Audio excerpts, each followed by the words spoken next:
Sumqayıt şəhər İcra Hakimiyyətinin başçısı Zakir Fərəcov növbəti qəbulunu şəhərin 4-cü məhəllə ərazisində keçirib. Görüşdə şəhər İcra Hakimiyyətinin məsul şəxsləri, idarə müəssisə təşkilatlarının rəhbərləri, şəhid ailələri, qazilər və şəhər sakinləri iştirak edib. Şəhər rəhbəri qəbulda iştirak edən vətəndaşları fərdi qaydada dinləyərək, onların müraciətlərinə diqqətlə qulaq asıb.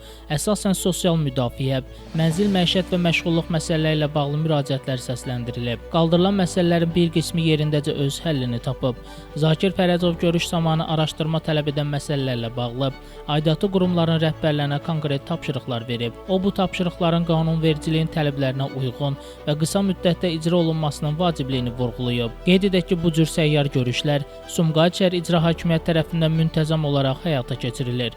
Şəmistan Fikrətli, Elbrus İsmailov, Bugün informasiya proqramı üçün.